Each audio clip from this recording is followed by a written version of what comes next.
Le grand poète Bambara, Saïdou Diaby, Achair Bambari, Malien akum sigilenga Fatmat Fasami Makono, Afleni Angatafe. فاطمتنا زهراء فاطمة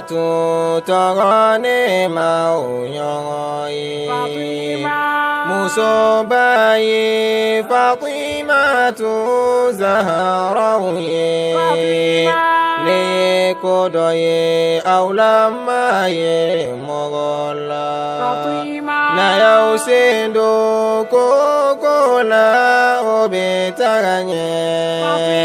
na yausimbo komina obenagashi wa aujugu belajeli mina malo ukelenka zarau yelenye ومن فسب فاطمة تولا نتمي سرد نيغانينا فلو يبكى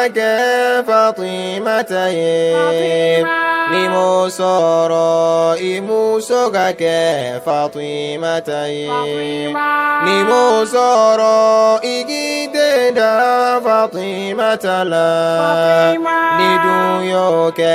هرب بدو إكادو كنو نسيدو جابي كوني دونغانينا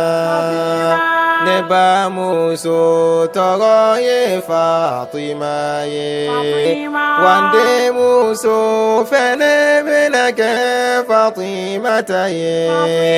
نلا صنما أبنك أو باي نموسو تا أبي على دون بولو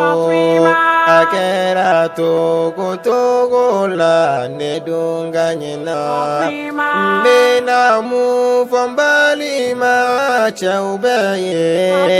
ni musokera Fatima koninye kana buko kana neni kana korofo sanumbirini debi bolo figodon ni mabalina awyeni ye zaharaula kira de muso Fatimata konina Fatimatuna Zahra Fatimatuna Zahra Fatimatu to akanga ko bake Shairul Bambari Saïdou Diaby lare aw yɛrɛ y'a mɛn aw jija dakana tɔw la dɛ.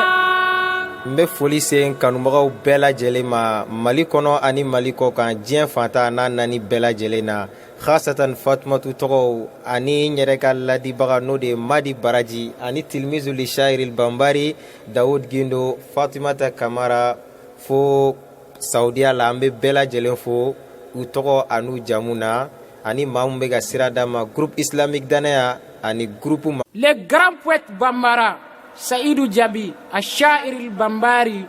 Malien akum sigilenga Fatmat Fasami Makono, Afleni Angatafe.